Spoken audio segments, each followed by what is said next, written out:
Hey kids, it's Papa.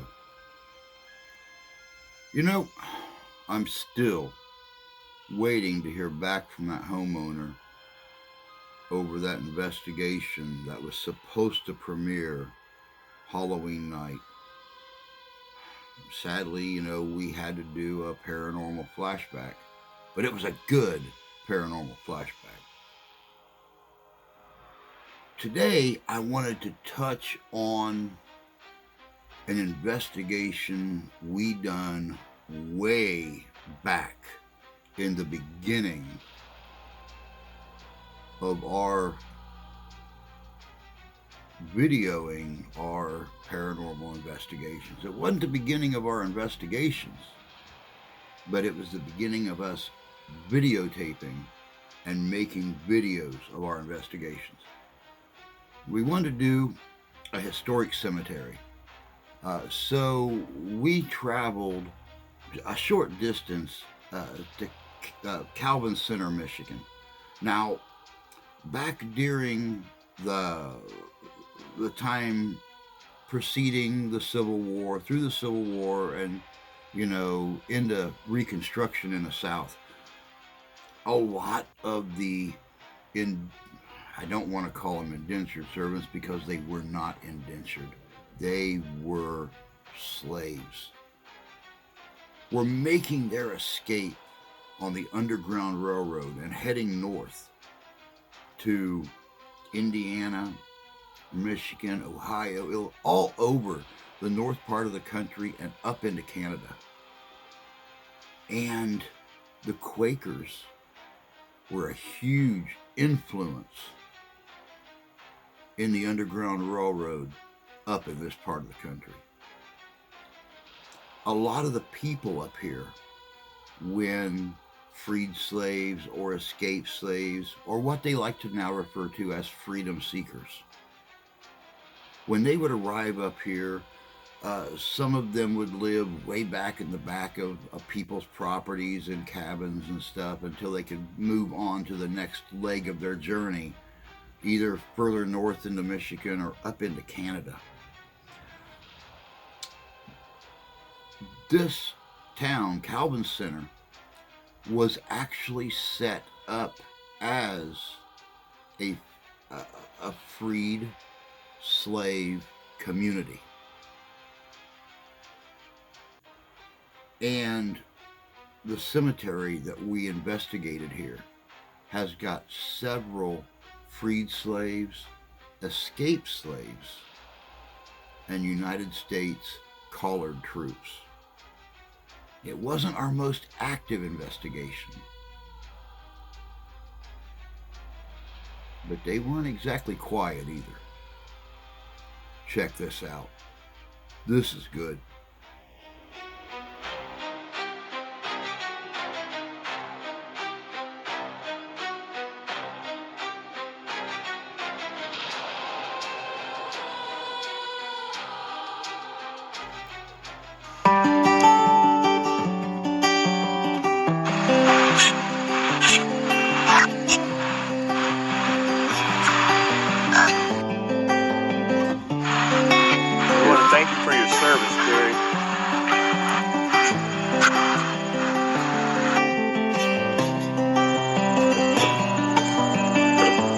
My wife tells me I write like a girl, and he can't read it. But he looks like a chicken had a seizure on his paper. As with every good story, you must not forget the beginning to find the answers in the ending. Every town, every village has its own myths and legends. Some of these are steeped in fact, while others are just stories created to frighten the young. We will not forget our past. They help us to find the answers in our future. These are Paranormal Papa's Paranormal Flashback.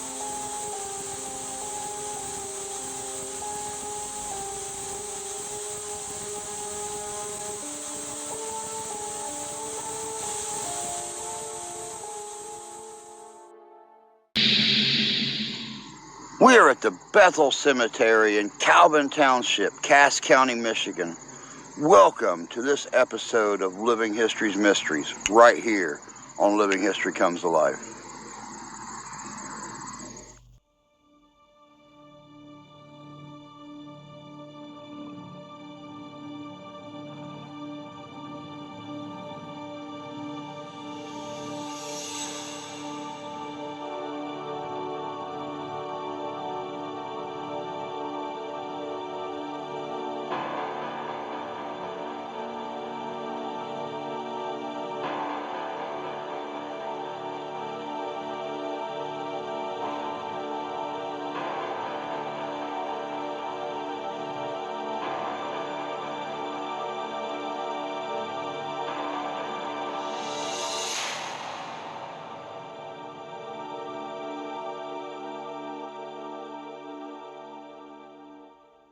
Good evening, and thank you for joining us at the Bethel Cemetery. A little history of the Calvin settlement. Calvin settlement had many families from Virginia and North Carolina areas. Some were considered to be Indian or mixed Indian African. The Bethel Church in Calvin Township was formed in about 1856. The earliest burial listed is an 18-year-old by the name of Lydia Ann White. Cemetery is located on near the Samuel Curtis property in the 1860 property listings.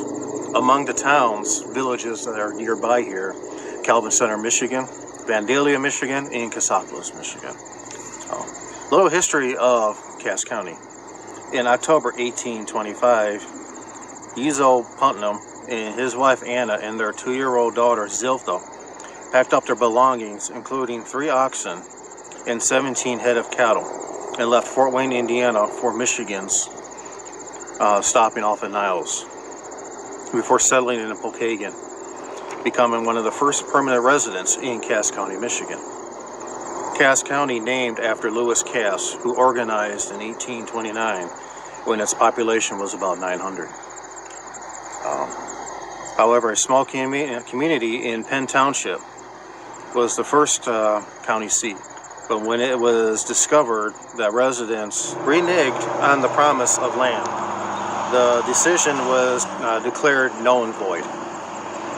A campaign for a new county seat began, and 40 acres was purchased for the foundation of the new village, Cassopolis, Michigan. In 1834, Cassopolis became the new county seat of Cass County. Moving forward in time, the normal east to west migration of the immigrants was reversed. Most immigrants had made it to west of Chicago, longed for the smaller communities, sold a lot, boarded steamships, heading eastward across Lake Michigan, eventually settling in Michigan. Cass County also had large communities of New Englanders, but also large groups of Native Americans, blacks from the South. In 1836, Henry H. Way, a Quaker preacher, returned to Cass County from the South with a fugitive slave named Lawson and settled him in Calvin Township. Soon, Cass County's Quakers, many of them whom left the South to escape slavery, was providing aid and comfort to escaped slaves among 2 different routes of the Underground Railroad. African-American settlement within Cass County, Michigan was further promoted in 1849 with John Saunders, a Virginian who took his slaves, purchased land in Calvin Township, and built cabins for each family. An African-American community soon developed through occasional harassment from Southerners attempting to return runaway slaves like the Kentucky wave of African Americans. Both escaped and freed, settled in Cass County in large numbers. By 1860, the county's African American population was larger than all the others except for Wayne and Fort Wayne, Indiana. African American settlers in Cass County built schools, churches, and were elected township officials. Some families chose to remain small-time farmers, and others yet enjoyed greater prosperity. 1873, when Cass County's African-American population made up 7% of the county's whole population, William Allen, who had arrived in Cass County in the 1840s, was the county's principal stock buyer and owned 1,200 sheep, 100 hogs, and over 800 acres of land. That is it. All right, guys, that was a pretty thorough history of Cass County and its connection to Mount Zion and Calvin Center. You really can't skimp on that history, especially that connection with Virginia and North Carolina.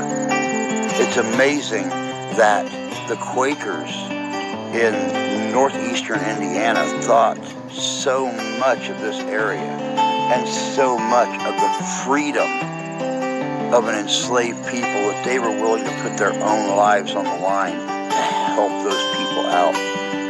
And the Quakers that came from the Wayne County, Fort Wayne area in Indiana were instrumental in forming and helping keep control of the Underground Railroad up here to ensure that those freed slaves, those escaped slaves, not only made it as far as Michigan, but were dispersed all over Michigan, back east to the west, and even into Canada before it was all said and done.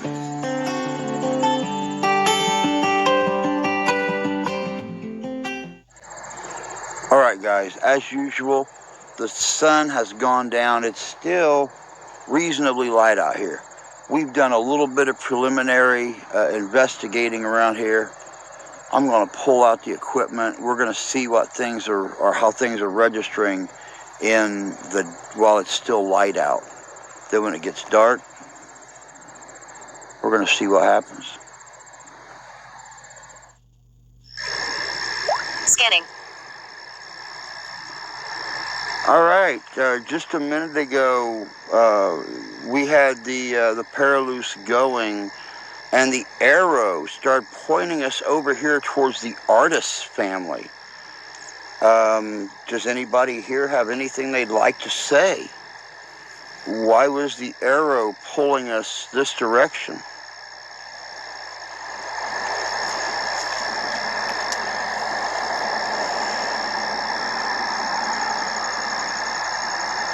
Mike might have been right. It still wanted to point up that direction. But when I was walking this way, whenever I'd turn that direction, the arrow would start to go up. When I turned back this way, it come down level. The brothers have unfinished business.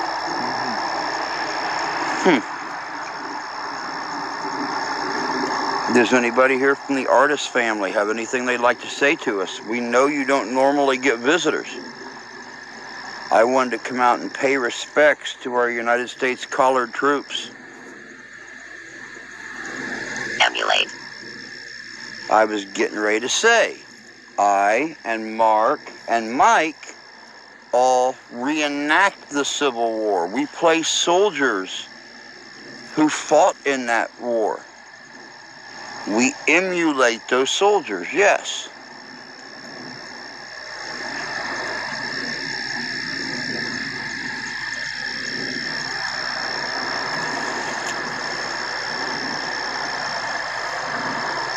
Does anybody have anything else they'd like to say? Keyring. Keyring.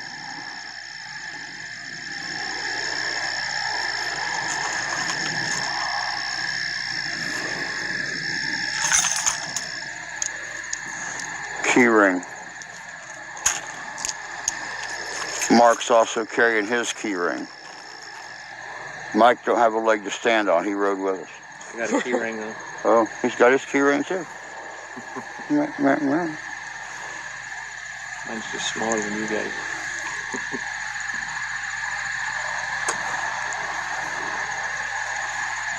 Does anybody else here around the artist family have anything to say?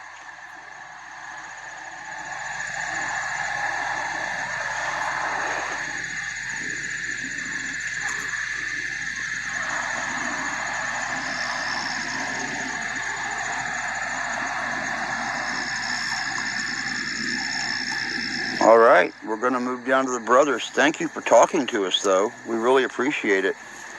Rest well.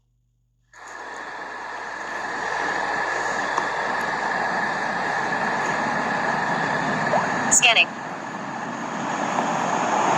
Thomas and J.T. Stewart, we're being drawn to you. Do you have something special to say?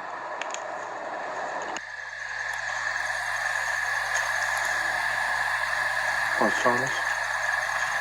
Thomas is on the left, JT's on the right. Thomas, why were you a deserter?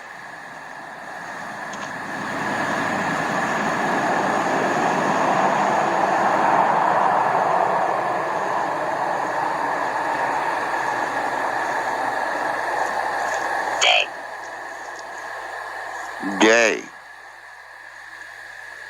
The day is over. The sun is down. Tomorrow will be a new day.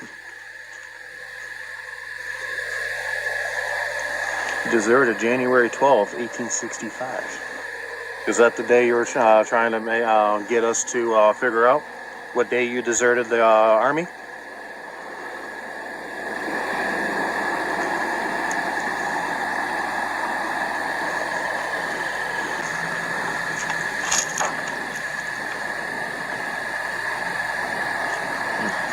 Thomas, you listed saying that you were sick, but yet the Army say you deserted. Is that true?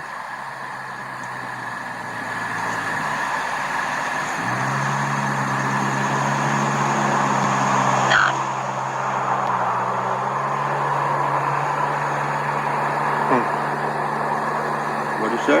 Not. I asked him that, was he sick? Is that the reason why he deserted? And he said not. So what is the answer then?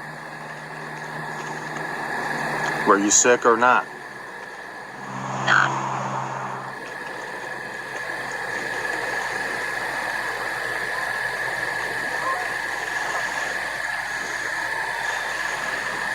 Or you just put down you were sick, but yet you still had charges against you? But the Army was... Heat.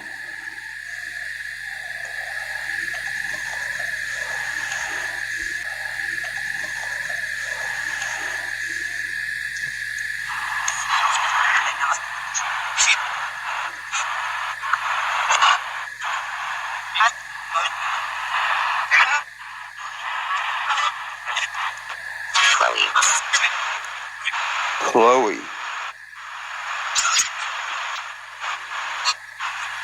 Was Chloe your sweetie? Is that why you deserted? I'm sorry if these are hard questions. We came out here to learn about you. We came out here to learn about all of you troops.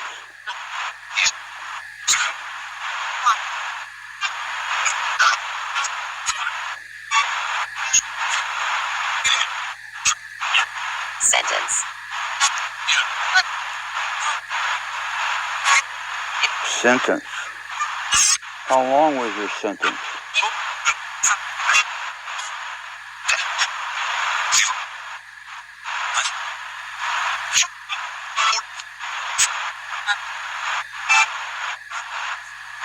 Yeah.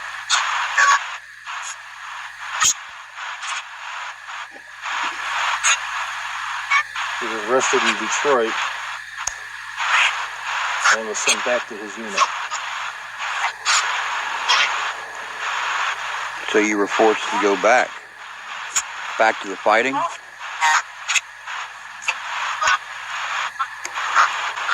Scanning stop. I wonder if they have any business with each other. All right, Christy was saying that she heard something back here a little bit ago. She was looking at a couple of the graves back here. in the far northeast corner. So I wanted to come back here and turn on the Paraloose and the Raptor real quick and see if we can hear anything. Let me get this microphone situated here where you'll be able to hear both devices.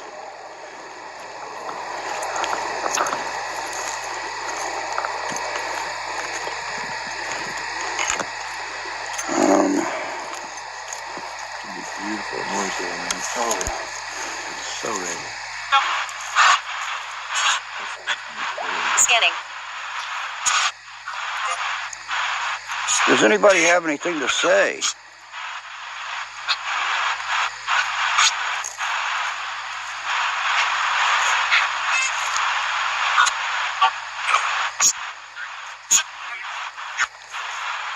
I heard you was very talkative earlier.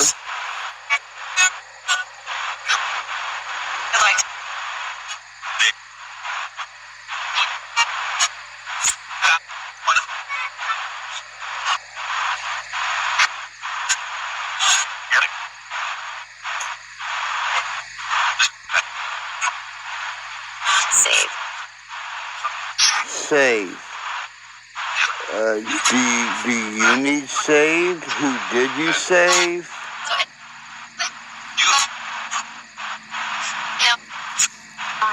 No.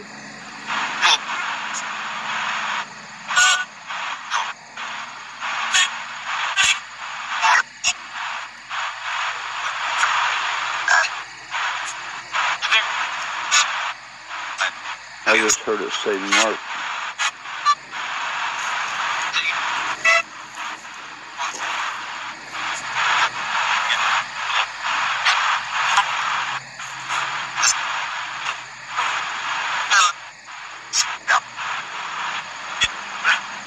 Does the cemetery need saved?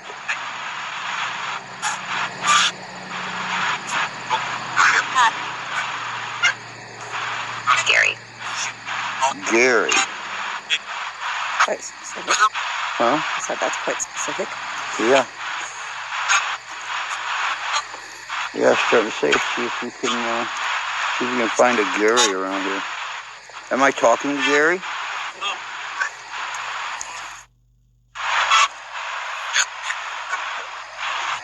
All right, guys. It looks Scanning like stop. Christy and Mark found something. I just heard them say found it. So we're going to shut down. We're going to go over where they're at and see what they found.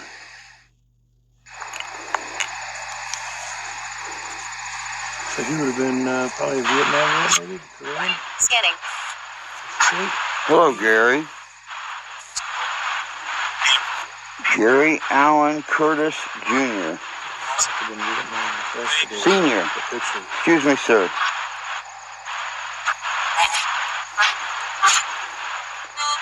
Someone said your name earlier.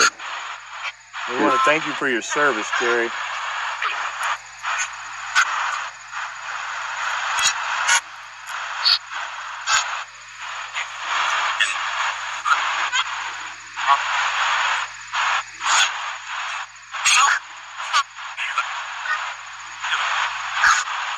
Do you have anything to say to us, Gary? Anything to say to anybody? Abrasive. Abrasive. You were in Vietnam. Do you mean rough? Yes.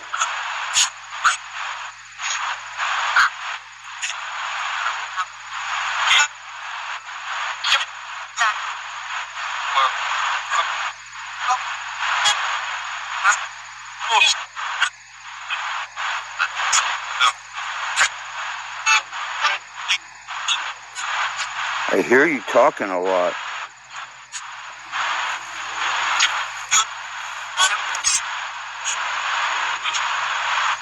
Do you remember what it was like in Vietnam?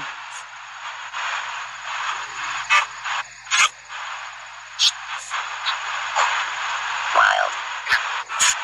Wild.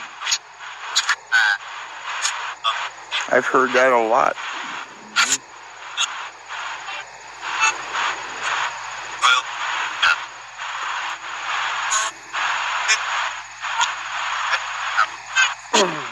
you on the front lines, Gary?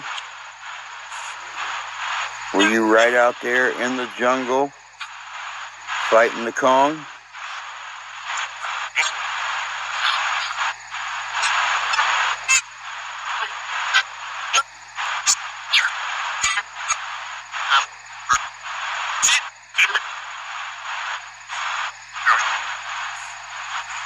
Yes, I do.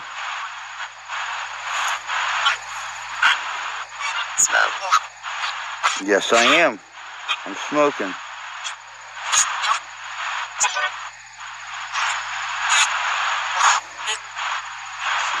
You've been gone for a couple years. I know if you were a smoker, you're probably missing the taste of them.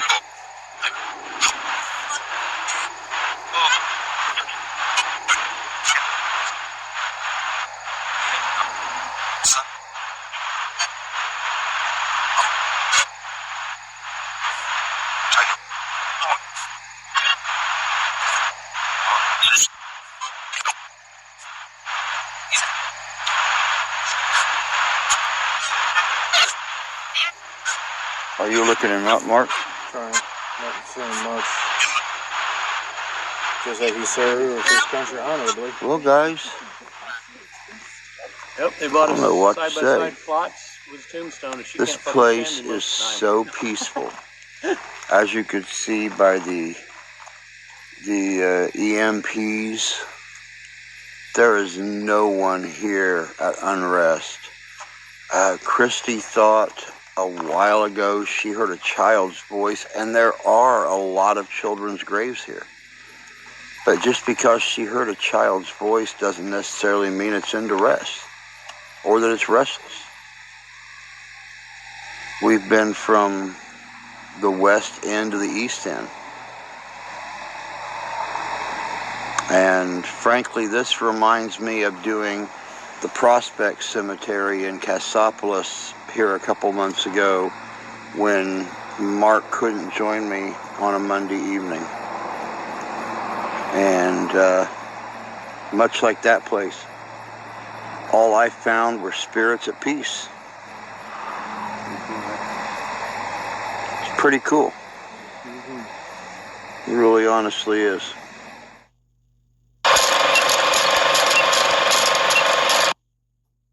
Earliest battle listed is an 18-year-old Lydia Ann White.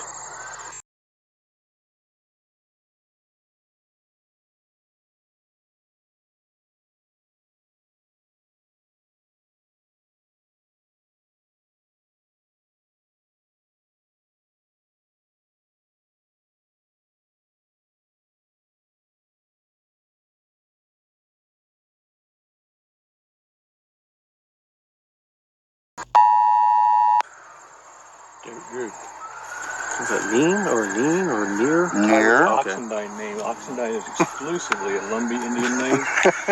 And for Still rolling?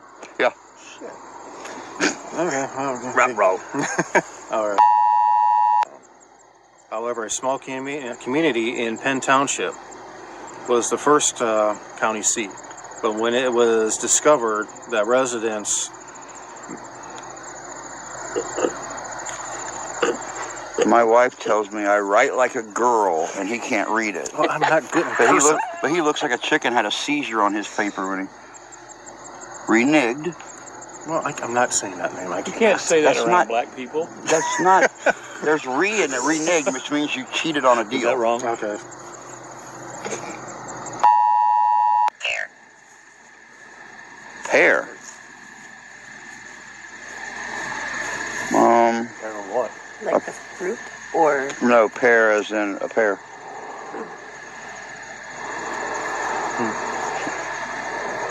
Scanning I think stop. one of them may have been perverted. I might just want to edit that part out.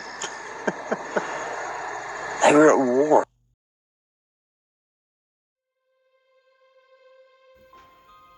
Welcome back. You know, it's like I was saying at the beginning. The really active investigations are always super cool.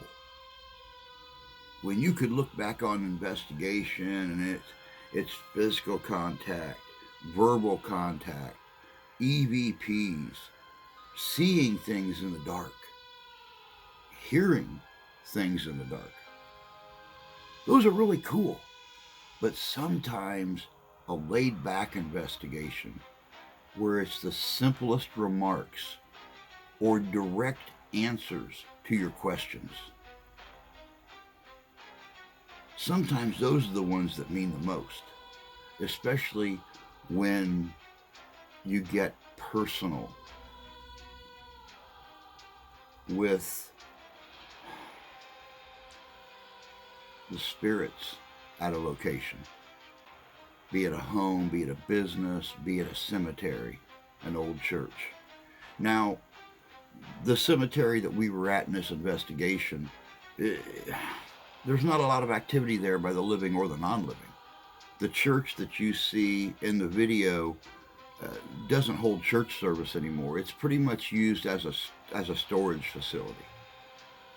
And it's really sad because it's in beautiful shape, but there's so many churches in the community. This little church was just one of them that was lost, I guess.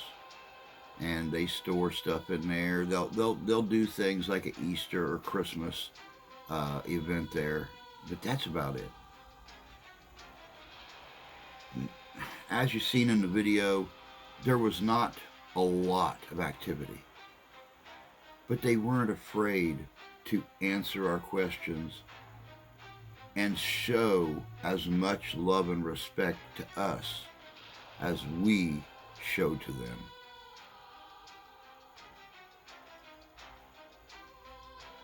Always amazes me. Always amazes me. But I hope you guys enjoyed this little look back at one of our earliest videoed investigations. Still a lot of them to go. And hopefully, sometime here real soon, some new ones. Before, you know, we're belly button deep in snow and you can't read a tombstone anymore. So, until next time, take care of yourselves, take care of each other. God bless you, God love you, we do. And happy hunting.